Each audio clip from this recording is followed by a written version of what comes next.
Baik, assalamualaikum warahmatullahi wabarakatuh. Ini PowerPoint lanjutan dari materi perspektif psikologi kontemporer ya. Nah, di video sebelumnya sudah ada 4 pendekatan ataupun aliran perspektif psikologi kontemporer yang sudah saya jelaskan. Hari ini di video ini saya akan menjelaskan tentang perspektif humanistik.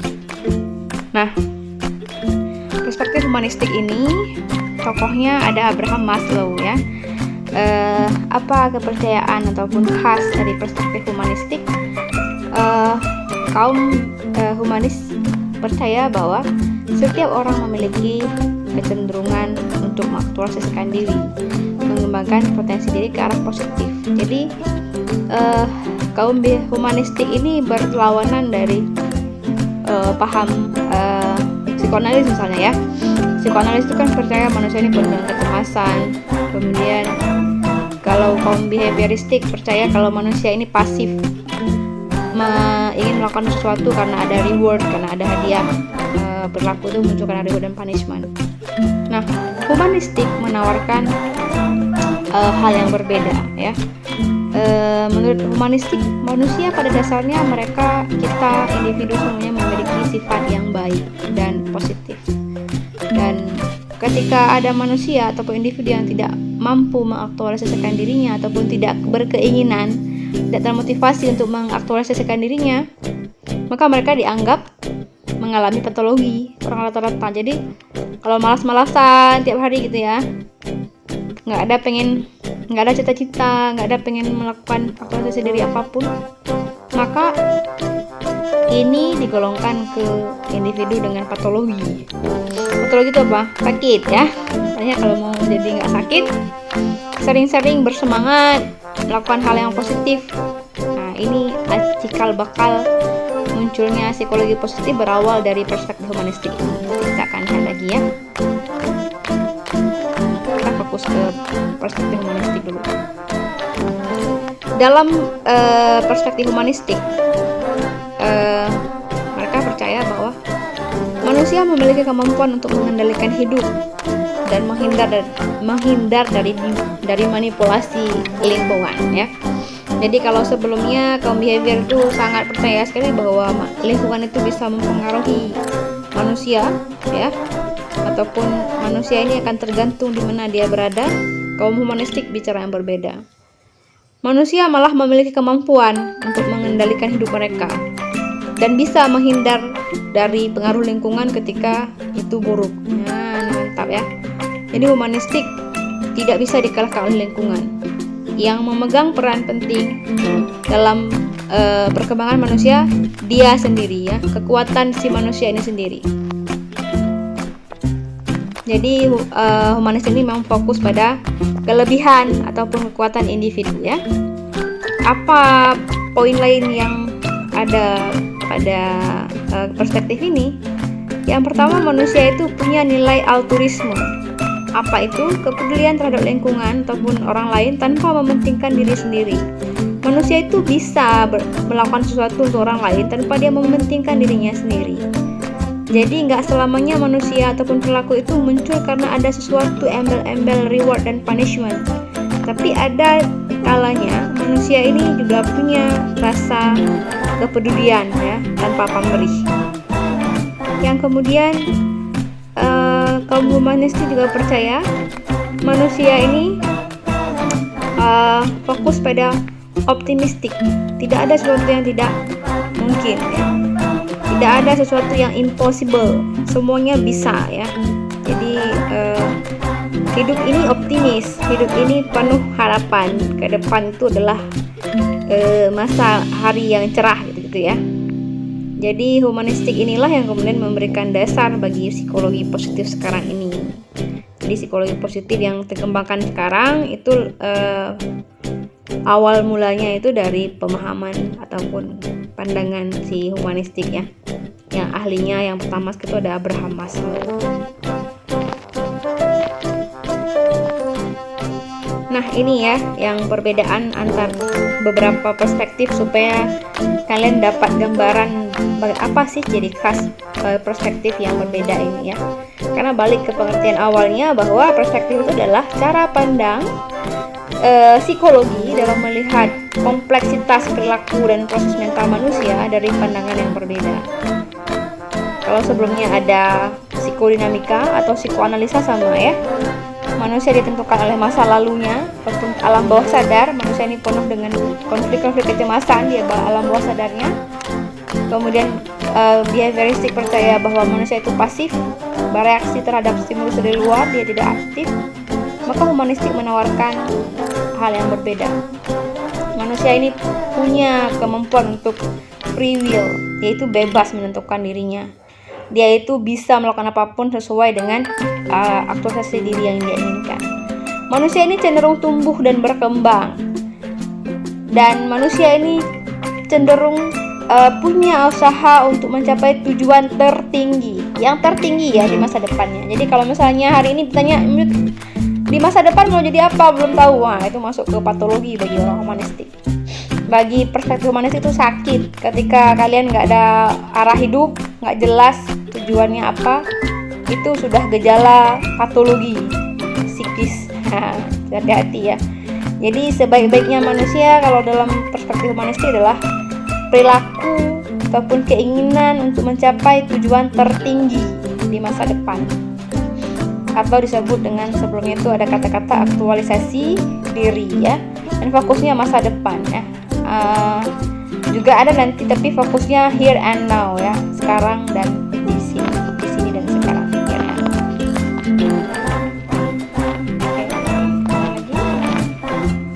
Ini ya tadi pemahaman free will ya, manusia memiliki kemampuan bebas berkehendak ya, jadi dia tidak bisa dipengaruhi oleh lingkungan dan nothing's impossible for humanistic perspective ya. Semuanya bisa mungkin, tidak ada yang tidak mungkin, semua itu bisa dilakukan ya.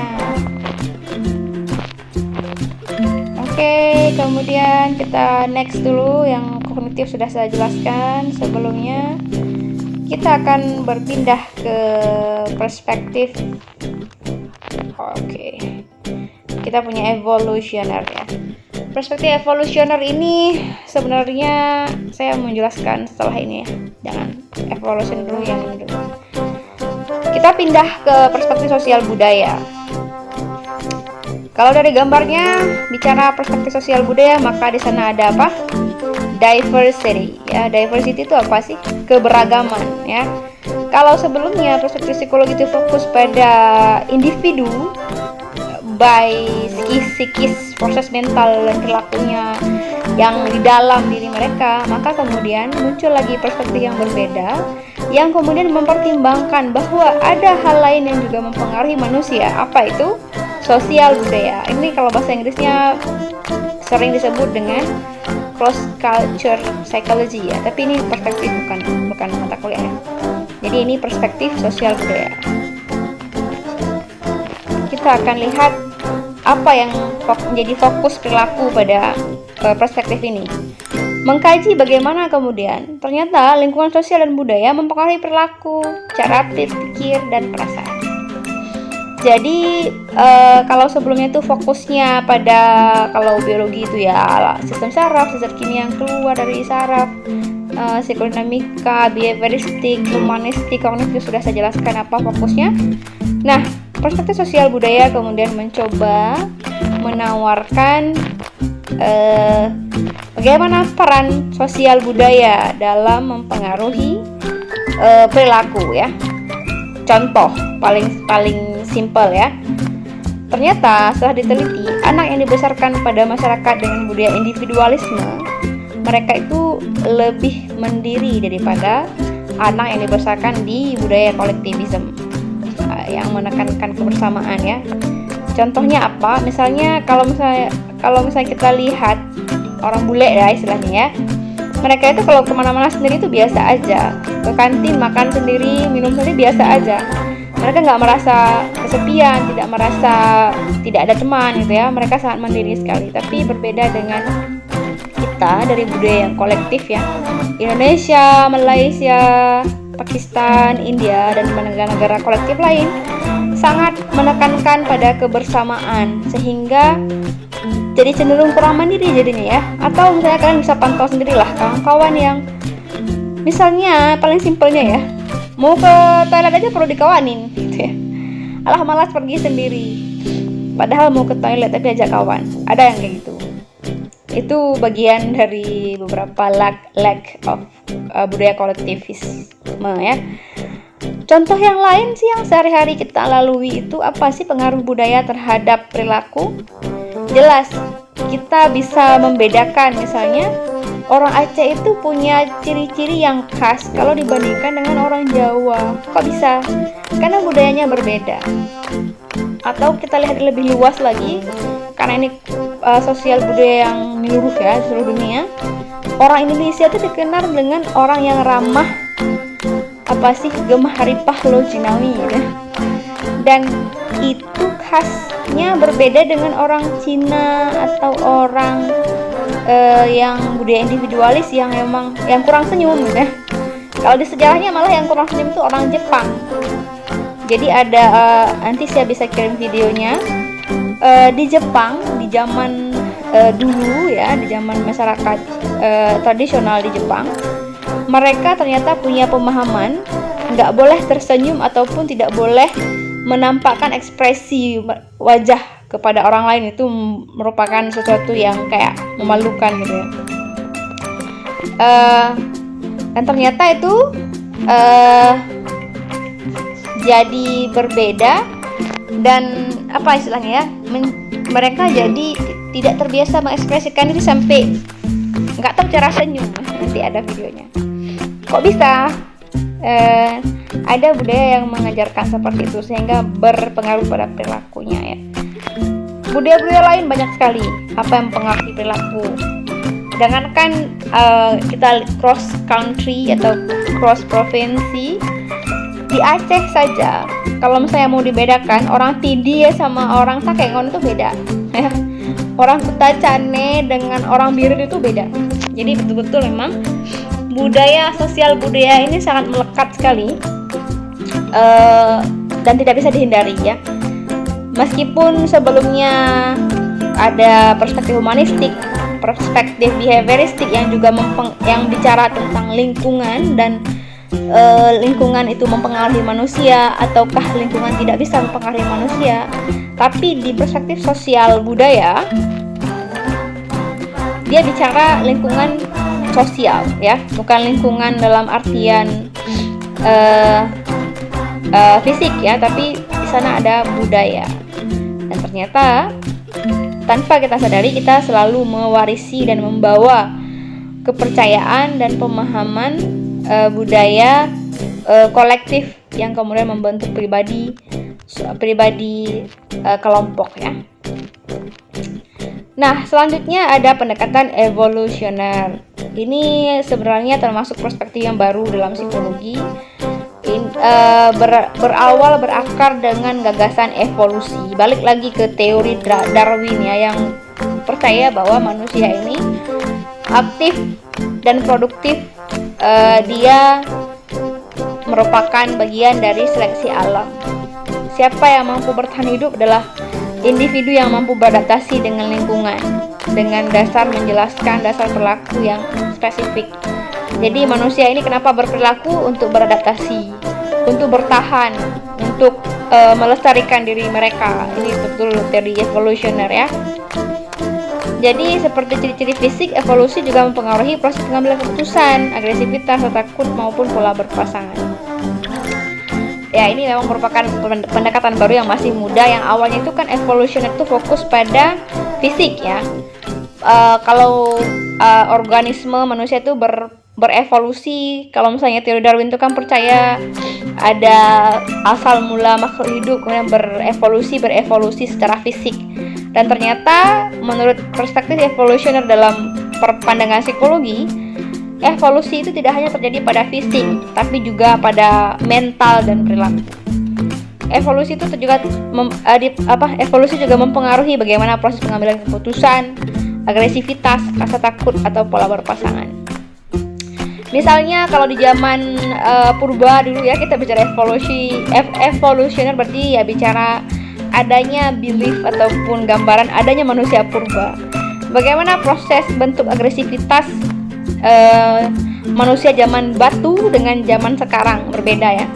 Mungkin di zaman batu agresivitas itu terbentuk ataupun ada karena memang proses bertahan dalam hutan dengan menghadapi binatang-binatang buas. Tapi agresivitas yang bentuknya alami kemudian hari ini berevolusi berubah menjadi agresivitas yang dikembangkan ataupun lebih besar dipengaruhi oleh gadget gitu ya. Misalnya anak-anak sekarang udah kurang sensitif, emosinya sudah nggak karuan lagi, sudah istilahnya ya, regulasi emosinya tidak berkembang, udah kurang peka dan segala macam. Ternyata itu dipengaruhi oleh evolusi lingkungan, evolusi masa dan peradaban ya. Tapi ini memang merupakan pendekatan baru dan masih muda. Oke, itu semua saya rasa 7 ya. Saya sudah menjelaskan 7 perspektif dalam psikologi kontemporer.